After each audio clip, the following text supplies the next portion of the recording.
कोलकाता के horrific rape murder case, जिसमें आज यानी कि 20 अगस्त को सुप्रीम कोर्ट ने ममता बनर्जी सरकार, पुलिस प्रशासन और अस्पताल प्रशासन को कड़ी फटकार लगाई है। तो इस वीडियो में हम आपको सुप्रीम कोर्ट की कोलकाता केस में आज की हियरिंग की सारी इंपॉर्टेंट बात को एकदम सरल भाषा में आपको बताएंगे। नमस्कार दोस्तों, मैं हूं सौरभ और स्वागत है आपका बेस्ट फैक्ट फेयर के यूट्यूब चैनल में।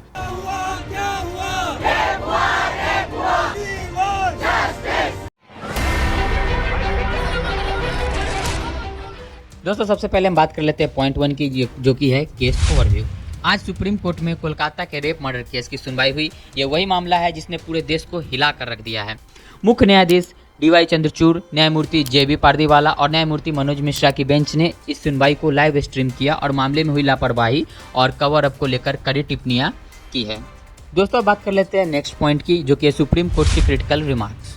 तो सुप्रीम कोर्ट ने इन 10 बातों पर जोर दिया है कि देश की अंतरात्मा सिर्फ तब नहीं जागनी चाहिए जब कोई भयानक घटना हो। इस केस ने पूरे देश के डॉक्टरों की सुरक्षा की खामियों को उजागर कर दिया है। कोर्ट ने अस्पतालों की सुरक्षा व्यवस्था पर गहरी चिंता व्यक्त की है और कहा है कि अगर महिलाएं सुरक्षित नहीं हैं तो हम उन्हें बुनियादी समानता से वंचित कर रहे हैं, यानी कि बेसिक इक्वलिटी से उन्हें दूर कर रहे हैं। अब हम बात कर लेते हैं पॉइंट 3, जो कि है police administration negligence. Supreme court ने कहा है कि FIR देर से क्यों दर्ज हुई और अस्पताल प्रशासन आखिर कर क्या रहा था। कोर्ट ने इस बात पर यह भी सवाल उठाया है कि जब अस्पताल में तोड़फोड़ हो रही थी तो पुलिस वहां पर क्या कर रही थी, कहां थे पुलिस प्रशासन उस समय और 7,000 लोग कैसे दाखिल हो गए। अब हम बात करते हैं नेक्स्ट पॉइंट की, जो कि है task force formation.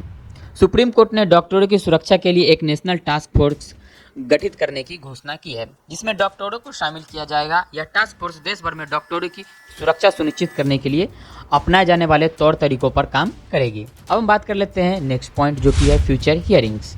Supreme court ने CBI से गुरुवार तक इस मामले का स्टेटस रिपोर्ट दाखिल करने के लिए आदेश दिया है और अगली सुनवाई की तारीख है 22 अगस्त, यानी कि परसों के दिन ये जो है फिर से हियरिंग होगी। कोर्ट ने कहा है कि यह मामला नाजुक दौर में है और इसे बहुत ही गंभीरता से लिया जाना चाहिए। इसमें कोई भी देरी या फिर कोई भी लापरवाही नहीं होनी चाहिए। दोस्तों अगर आपको सुप्रीम कोर्ट की हियरिंग की वीडियो देखनी है जो कि आज हुई थी, तो इसका जो है लाइव प्रोसीडिंग्स हमने अपने चैनल पर डाल रखा है। इसका लिंक जो आपको डिस्क्रिप्शन बॉक्स और आई बटन में ऊपर मिल जाएगा। आगे भी हम सुप्रीम कोर्ट की लाइव प्रोसीडिंग्स इसको अपने चैनल पर दिखाएंगे, इसलिए आप हमारे चैनल को सब्सक्राइब कर लीजिए।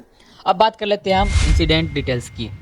कोलकाता के आरजीकर मेडिकल कॉलेज में के एक युवा महिला डॉक्टर के साथ जो कुछ हुआ उसने पूरे देश को झकझोर कर रख दिया है। यह घटना केवल एक हत्यारा ही नहीं बल्कि एक विकृत व्यक्ति के हाथों अंजाम दी गई है। घटना के बाद अस्पताल प्रशासन की तरफ से जिस तरह से इसे आत्महत्या के रूप में पेश करने की कोशिश की गई है, उसने इस केस को और भी जटिल बना दिया है। अब हम बात कर लेते हैं पॉइंट 7 की, जो कि है पेरेंट्स स्ट्रगल। पीड़िता के माता पिता को अपनी बेटी का शव देखने के लिए घंटों इंतजार करना पड़ा। यह बात सुप्रीम कोर्ट ने खुद आज सामने रखी और इस पर गहरी चिंता जताई है। कोर्ट ने कहा है कि एक परिवार को इतने दर्द और तकलीफ से गुजरने के लिए मजबूर करना बेहद ही असंवेदनशील है। पेरेंट्स जिनकी बच्ची 31 इयर्स ओल्ड की ऐसी खत्म हो जाती है, उनको 3 घंटा खड़ा रखा और ये हाथ जोड़ती रही, माँ बाप हाथ जोड़ते रहे, हमें एक बार दिखाओ, हमारी बच्ची का मुंह एक बार दिखाओ। अब हम बात कर लेते हैं पॉइंट 8 यानी कि पुलिस फेलियर के बारे में। सुप्रीम कोर्ट ने पुलिस की भूमिका पर सवाल खड़े किए हैं, कहा कि घटना के बाद जो तोड़फोड़ हुई उसमें पुलिस की नाकामी साफ नजर आती है। कोर्ट ने पूछा कि आखिर कैसे 7,000 लोग अस्पताल के अंदर कैसे घुस गए और वो कामयाब कैसे हो गए तोड़फोड़ करने में, और पुलिस ने क्यों नहीं पहले से सुरक्षा का इंतजाम किया था, पुलिस इस चीज को रोक क्यों नहीं पाई। अब हम बात कर लेते हैं पॉइंट 9, जो कि है media's role and public outreach. इस केस के दौरान मीडिया और जनता का गुस्सा भी खुलकर सामने आया। लोगों ने प्रदर्शन किए, लेकिन कुछ जगहों पर प्रदर्शनकारियों के साथ पुलिस की कड़ी कार्रवाई भी देखी गई है। सुप्रीम कोर्ट ने कहा कि प्रदर्शन को रोकने की कोशिश पर भी राज्य सरकार को फटकार लगाई और कहा कि लोकतंत्र में विरोध प्रदर्शन करने का अधिकार है सबको। अब हम बात कर लेते हैं पॉइंट 10 यानी कि जस्टिस एंड नेशनल इंटरेस्ट के बारे में। सुप्रीम कोर्ट ने इस केस को राष्ट्रहित से जुड़ा बड़ा मामला बताया है और कहा है कि इस पर कोई राजनीति नहीं होनी चाहिए, जैसा कि बंगाल सरकार अभी तक राजनीति इसमें कर रही थी, जैसा कि आपने देखा होगा। कोर्ट ने कहा है कि यह सिर्फ एक केस ही नहीं है बल्कि देश भर में डॉक्टरों और महिलाओं की सुरक्षा सुनिश्चित करने के लिए उठाया गया महत्वपूर्ण कदम है। तो दोस्तों यह थी आज की update Kolkata rape murder case पर। हम उम्मीद करते हैं कि इस केस से न्याय होगी और दोषियों की कड़ी सजा मिलेगी। ऐसी और भी महत्वपूर्ण खबरों के लिए जुड़े रहिए बेस्ट अफेयर के साथ। अगर आपको हमारा वीडियो पसंद आया है तो आप इसे लाइक कर सकते हैं, चैनल को सब्सक्राइब कर सकते हैं और आपको वीडियो अपने सगे संबंधियों के साथ आप शेयर कर सकते हैं।